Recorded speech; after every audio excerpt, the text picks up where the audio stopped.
మనం ఎటన్నా రైలు ప్రయాణం కట్టినాం అనుకో, ఒకటికి పోవాలన్నా రెంట్‌కి పోవాలన్నా అందులోనే పాయఖానాలు ఉంటాయి. కాబట్టి పోతాం పని అయిపోతది.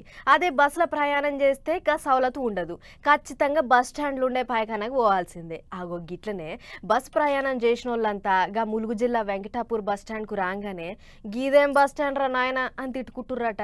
మరి ఎందుకో ఏందో మనం కూడా ఒకసారి అరుసుకొని వద్దాం పార్రి. దీన్ని బస్ స్టాండ్ అనుడు కంటే బర్లదొడ్డి అన్నది నయం ఉంది. లేకుంటే ఏంది మరి పేరుకే బస్ స్టాండ్ గాని దీంతోని ప్రయాణికులకు 5 పైసల ఫాయిదా లేదు. అరే ఉగ్గబట్టి ఏ ఒకటికో రెంటికో పోదామంటే బాత్రూంలు తాళాలేసి ఎక్కిరిస్తున్నాయి. అట్లని వీటిని ఇంకా చాలు చేయలేదా? కొత్తగా కట్టిర్రా అని అంటే అదేం లేదు, పాతాయే. కాకపోతే బస్ స్టాండ్ కు నీళ్ళిచ్చే మోటార్ కాలిపోయిందట. ఇక అప్పటి సంధి ప్రయాణికులు 1కి 2కు పోతారు. అట ఇంకా దాన్ని ఎవడు సాఫ్ చేయాలి అని అనుకున్నారో ఏం పాడో. ఆయత బాత్రూంలకు ఎవ్వల్ని పోనిచ్చలేదని గిట్ల తాళం వేసుకుర్రు. దీంతోనే బస్ స్టాండ్ కు వస్తున్న ప్రయాణికులు మస్తు అవస్థలు పడుతుర్రు. బస్సు దిగుడుతోని పాప అని ఉరికిపోతే ఏముంది గిది కథ. అది చూసిన ప్రయాణికులు ఈడనేమో బాత్రూంలు అని రాసిర్రు, అటు చూస్తేనేమో తాళాలేసిర్రు. అసలు ఇవి పాయకానలా లేకుంటే అద్దెకిచ్చిన సింగిల్ రూమ్ లా అని దెబ్బి పొడుస్తుర్రు.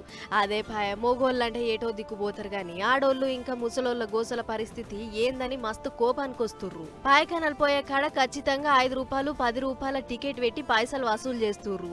ఊకిగా పైసలు పెట్టైనా మోటార్ బాగు చేపిస్తే అయిపోవు కదా.